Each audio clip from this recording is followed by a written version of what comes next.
Let's not sell ourselves short by just trying to sit here and be calm. No, be engaged, be passionate, and be engaged. What is this? What is this life? Who am I? What is this experience? Bring yourself back to the breath again, again, and again, and again in the now.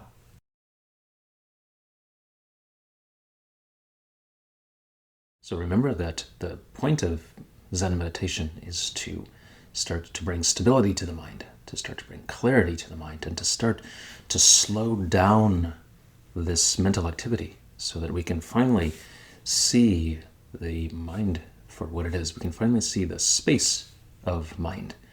In order to do that, we have to start with the body. The mind and the body, they're not one, but they do interface. So mental states create physical conditions, and physical conditions create mental states. You know, when you're feeling bad mood, sad, you'll act like this. Or if you're daydreamy, you might tilt the head back a little bit. We know how people feel just by seeing them on the street. So we're very familiar with the physical conditions that moods will manifest as. And it's also true that how you hold your body will create a mood too. It will create a mental state. So we want to be very conscious of this, and we want to choose how we use our body very pointedly, very intentionally, so that we can give ourselves the best opportunity going forward. So if you still the body, then you can better still the mind. Now, it's not always like this. When your meditation practice is strong and you've been doing this for a long time, then you recognize that the mind does not depend upon the body. But to begin with, we have to start somewhere. We have to start here. And so we start by bringing the body into stillness so that we can then begin to work on the mind. So the posture that we pick in the method is very intentional in order to start bringing everything together. So we pick this physical pose very intentionally. There's a particular way that we sit on the cushion. There's a very particular way that we align ourselves.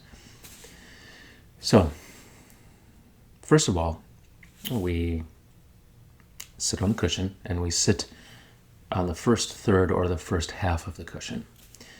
We don't sit on the cushion like we would sit on a chair. So if you can imagine you're sitting on a chair, you kind of plop down. Sitting on a chair, you're sitting flat on the cushion. And if you're sitting flat on the cushion, a couple things happen. Your knees float. And your body is a structure. And instability of your structure will create instability of the mind. So if your knees float a little bit, then your mind is not going to be as stable. So that's one reason that we don't sit flat on the cushion. The other reason is that sitting flat on the cushion, you have the tendency to round back. And if you round back, then you can't breathe. And as we're going to talk about very soon, being able to breathe is of fundamental importance to Zen meditation. So sit forward on the cushion. The first half or the first third or so, and you want to have your sit bones sit on the cushion. So bring yourself forward enough so that you feel like your sit bones are right on that front edge of the cushion and not so much the fleshy part. Because the fleshy part is where your sciatic nerve runs, and if you sit on the butt muscle, you're going to compress it and your legs might fall asleep. Now, of course, your legs might fall asleep anyway, but this will help ensure that that doesn't happen so easily. So you're sitting on the first third of your cushion, and if you're sitting on the first third of your cushion, then you are ideally going to have a tripod structure. Your sit bones and your knees. And this is a very stable structure, so the mind can be stable along with it. Now, of course, in this culture, our hips are very tight. They don't want to open up and allow us to sit like this very easily. So most people will find that their knees float a little bit. You might have one knee that rises a little bit, and it's not going to feel quite so stable. The other thing is, if your knee is off of the ground, it's going to put downward pressure into the joint, and that's something we want to avoid. So what we're going to do is we are going to put a cushion underneath the knee, bring the ground up to the knee, so that you at least have something to press on. Then the next thing that we're going to do is we're going to pay attention to how we align our legs. So we're not going to sit cross-legged. The reason that we're not going to do this is because we don't want to put any pressure on your ankle joint either. It becomes very uncomfortable very quickly. What we're going to do then is we're going to align the lower legs one in front of the other. And that should feel fairly stable, especially if you've got something underneath the knee. That should feel fairly stable. One thing you want to note is that one hip is always going to be tighter than the other. So you're always going to have a preference in which leg you want to put forward. Resist that preference. That means if you sit with one leg forward one period or one day, switch it up. Sit with the other leg forward the other day or the next time that you sit. The reason for this is if you always sit on your preferred side, you're going to create structural imbalance in your hips, and that's going to become really your preferred side, and your other side is going to become really your not preferred side, and eventually you are going to be a little wonky. We want to avoid that. So from here, the next thing that we do is if we can, we bring the legs up a little bit. Now, don't worry if you can't. If you can't, just leave the legs as are. But there are some advantages to bringing the leg up. There's some advantages to bringing it up into a little bit of what we might call a quarter lotus, and advantages further if you bring it up into what would be a half lotus, and then advantages further if you would bring it up into a full lotus.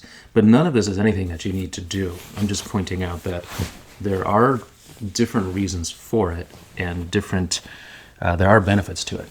And namely, those benefits are, there could be an argument made for energetic reasons for this being beneficial. If you think about metaphysically energy flow in the body, and you certainly don't have to look at things through that lens, but that is a lens to look at things through.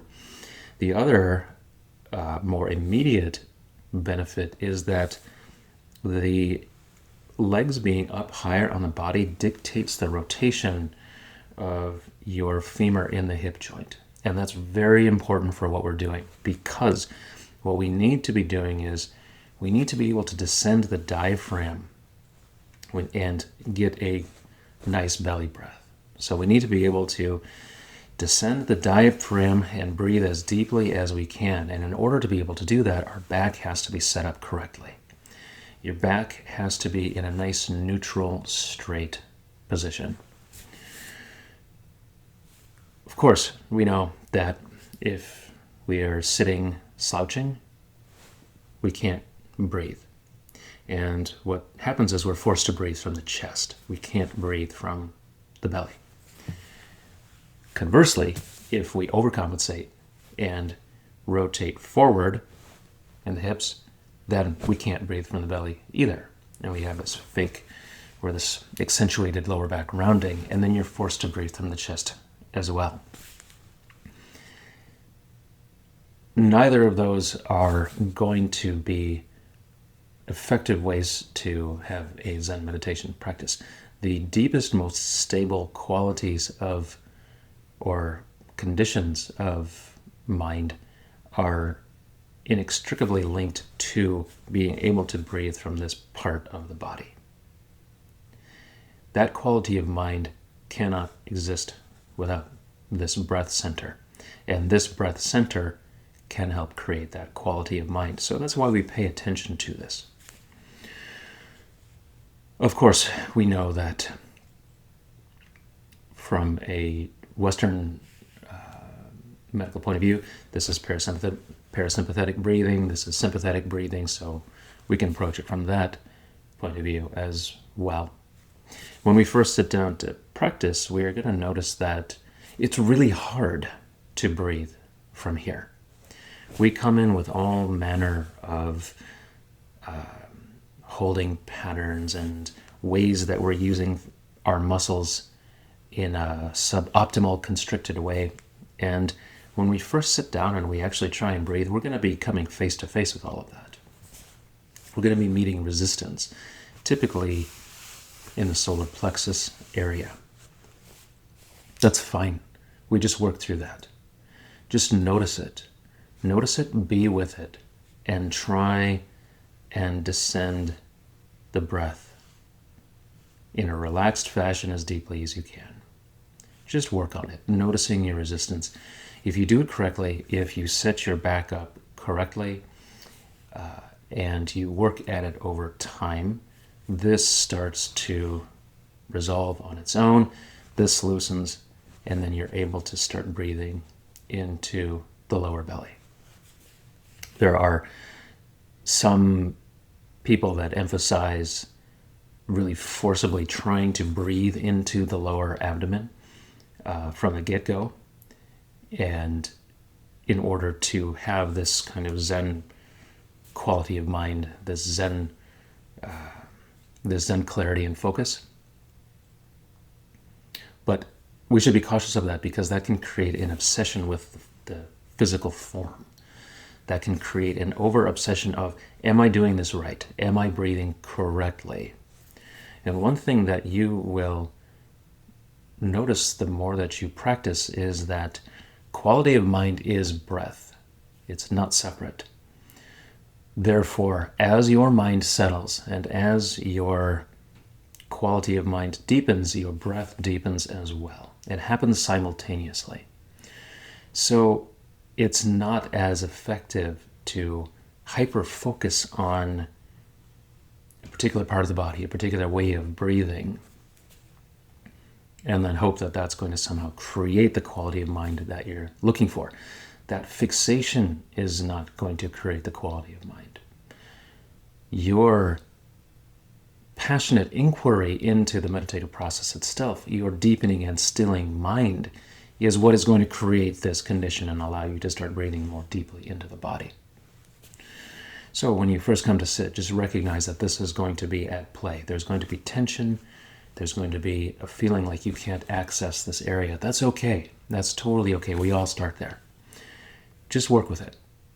Just acknowledge it and try and soften and deepen into the lower belly as much as possible, so that you can begin to have this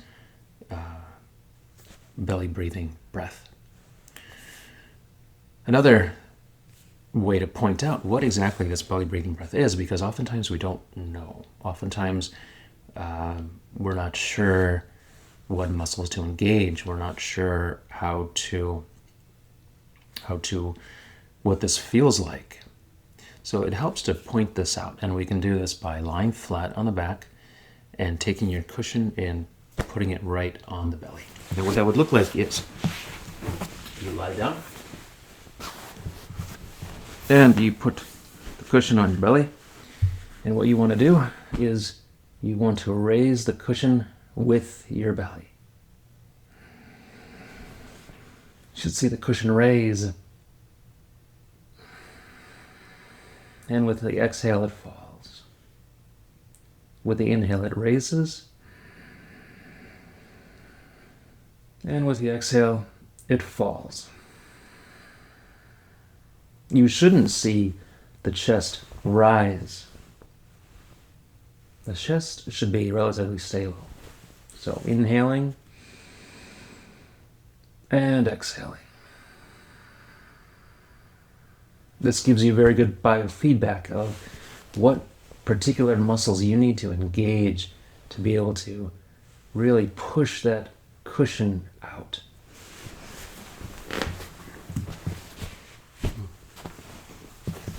So that's a quick little exercise that you can do at home for 5 minutes, 10 minutes at a time. Not straining, but just retraining with gentle biofeedback so that you know how you're using your muscles. So, if our base is set up correctly, the rotation of the hips is correct. And I would point out also, if your hips are not going to allow you to sit with one leg up on the thigh, then you're going to want to pay more attention to what you're doing here and how you're rotating back and forth, because it's going to be a lot easier to overcompensate and roll forward and have curvature on the back because your hips aren't locked into place so much with the top leg. So just be really mindful of that. So our base is set, our hips are locked in place, and if the hips are locked in place, then the lower back is correct. And if the lower back is correct, then your spine stacks up nice and straight. And if the spine stacks up nice and straight, then your shoulders are opening, your heart is opened, and you're very nicely balanced. This should feel comfortable. This should feel stable. Now, of course, we're not used to sitting like this. We're used to sitting in all kind of hunched over positions. And so very likely this is not going to feel comfortable, even though this is a very natural posture. So it might take a little bit to acclimate into it. You might need to do some stretches. You might need to just get used to it. But it's very important. It's really the only way to sit. So it's worth it. It's very worth it to figure out how to sit in this way. So from here, then, we pay attention to our hands. A lot of times you see people's hands on their knees, in pictures that is, or you see them on their hips. And this gives the illusion of comfort. You feel like you can hold your shoulders up, and you can sit up more straight, but this is actually not true. If you put your hands on your thighs or your hands on your knees, a couple things are going to happen. You're going to have the tendency to roll forward. And we'll talk about that in a bit. But also, what you do with your hands has a direct connection to quality of mind and your ability to focus. We live our life through our hands. We're always interacting. That's how we bring things to us, push things away, manipulate things in the external world.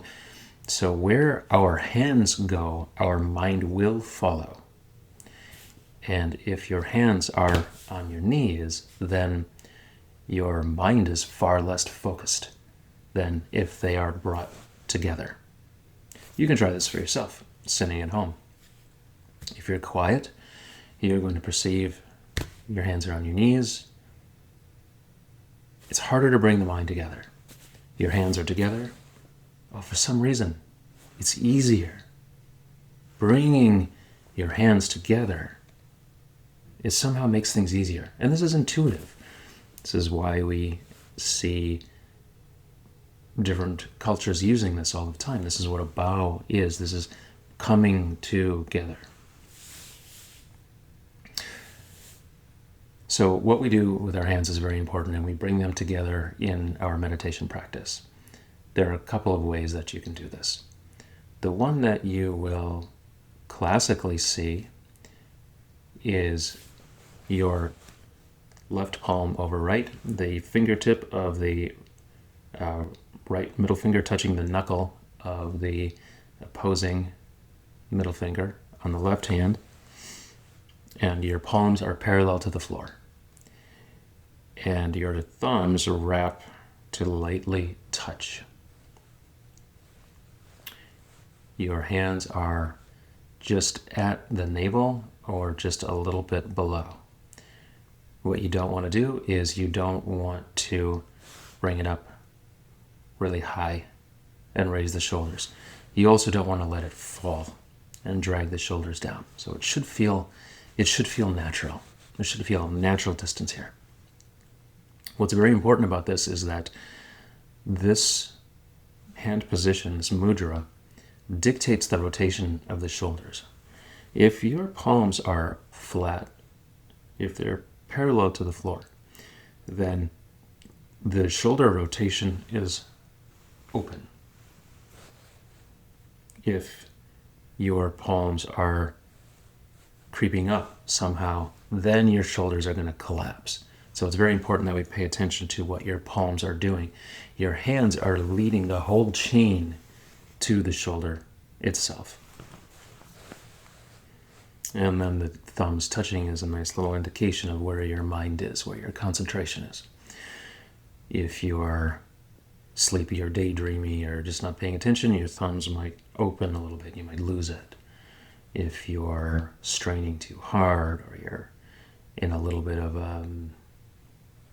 you have a lot on your mind, you're in a little bit of an emotional state, you might press a little bit too much. So it helps let you know where you are.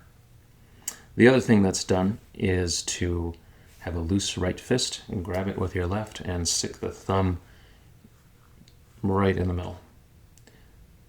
And if you do this, pay attention as well that if you were to open your thumbs, they would be pointing forward. This, like the other one, dictates the rotation of the shoulders so that you don't collapse and create strain. If you collapse, you're going to create strain in the upper back. Your levator scapula is going to want to pull you back, and you're going to fatigue very quickly. So this or this, both of them are absolutely fine. It just depends upon your preference. It depends upon where you go. Every place has a different style. So do either as makes sense. From here, then, the spine follows, or the neck follows the spine up. Chin tucks. So your head should be evenly weighted. You shouldn't be falling forward. You shouldn't be falling backward. And really what that is that means that there's no undue stress placed upon the musculature. You're not straining in some way. But also what you should be observing right now is that the quality of your mind really depends upon the curvature and alignment of the spine. This is evidenced by how you can breathe. You can't, you can.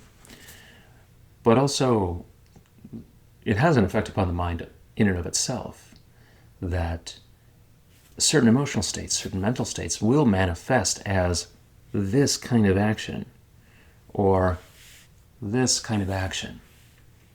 That's creating a state, and those states aren't useful to us in our practice.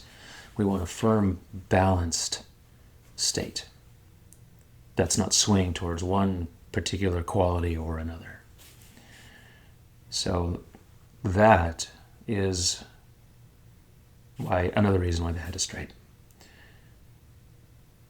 From here, then, the tongue is pressed lightly against the hard palate just behind the teeth. Several reasons for this. One being that it prevents oversalivation so that you're not swallowing all the time. There are, if you want to look at it through an energetic lens, there are arguments to be made for that affecting the energy system of the body. But pragmatically, we can observe that if your tongue is placed with just a little bit of pressure on the roof of the mouth, your ability to concentrate and focus is just a little bit more. It's like when you have a cold and you can't breathe through your nose and you have to breathe through your mouth.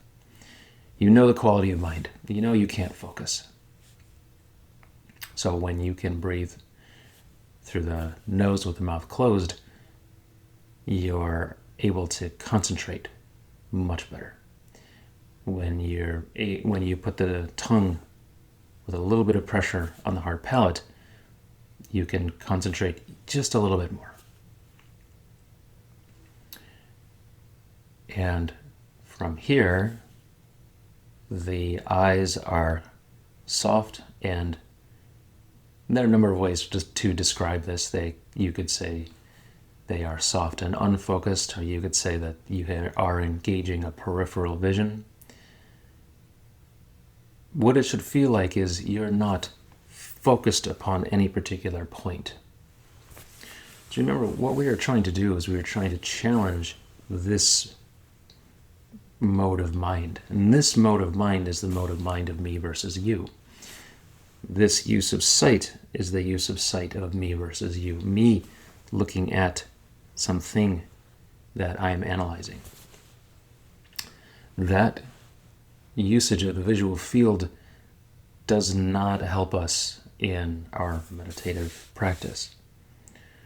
The usage of the visual field that does is one that is open and expansive and able to take things in. So think about you're going to a park and you're nothing on your mind. You're just walking. You're in an intuitive, creative space. Like you feel when you enter nature. What's happening with your eyes? How are you using them? You're not fixedly looking at things. Your eyes are open and you're able to take everything in. You're able to see the slightest movement over here because you're not fixedly looking at something else. That visual usage is an intuitive and creative mind, which is exactly what this practice is. So that's why we use our visual field in this way. So the eyes are peripheral vision, or they're soft and unfocused, however you want to describe that, and they fall on the floor at a comfortable distance, maybe 4 feet, maybe 5 feet in front of you.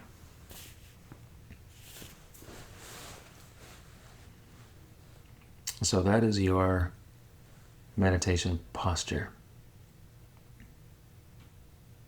It should feel very balanced, comfortable, and like you could sit in this way for some period of time. Of course, we're not used to sitting like this, so it's not going to feel like that right away. There's going to be aches and pains, and especially as you sit for a little while, there will be some physical resistances that come up. That's totally normal. Just practice through it. See what's there. See what's on the other side of that. Now, how you actually practice then is after you are in this posture, you're using your physical form in this way. You are doing a breath counting practice, which is to be wholly aware of your breath. If there is a felt sense in the body, it is here. You're feeling the filling and expansion of the lower abdomen as you're inhaling and exhaling. And inhaling and exhaling. This is where you should feel it. Or we could say this is where you should focus your attention on sensation. Don't focus your sensation or your attention on sensation at the nose, at the passage of air through the nose. That brings you back up into the head, into discursive thought. What you want to do is you want to be rooted in the body, in the experience of being in the here and now, in this body, not in thoughts and opinions of it, not in mental thought constructs. So you are inhaling and you're exhaling. Of course, it would be much slower than this when you really settle down. Inhaling and exhaling.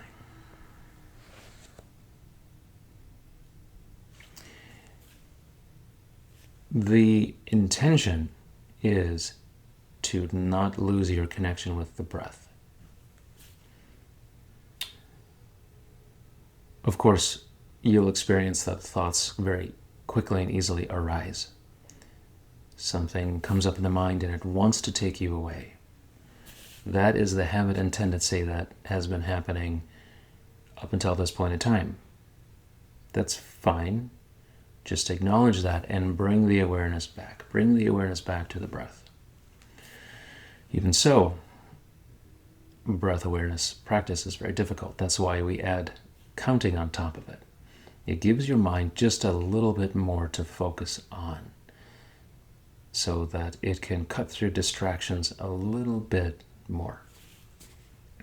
So this is, you are going to count every exhalation to yourself, not out loud. You would be inhaling normally, and you would be exhaling one, and you would count the length of the exhale. Draw the count out as long as your exhale is. Inhaling, 2. Inhaling, 3. Again, much slower when you're actually doing it. This gives you just a little bit more to focus on. It's more effective to count the exhalations than it is the inhalations.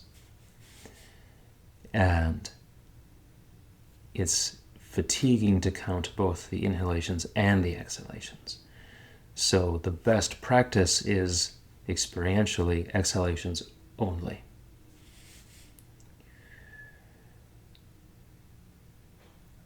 Of course, thoughts will come.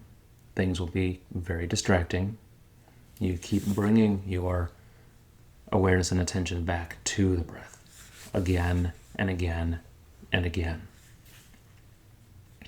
We count to 10 very pragmatically because less than 10, it's too easy to half focus on something and half be distracted. And more than 10, it becomes more difficult to focus on just being present and not trying to remember where you are.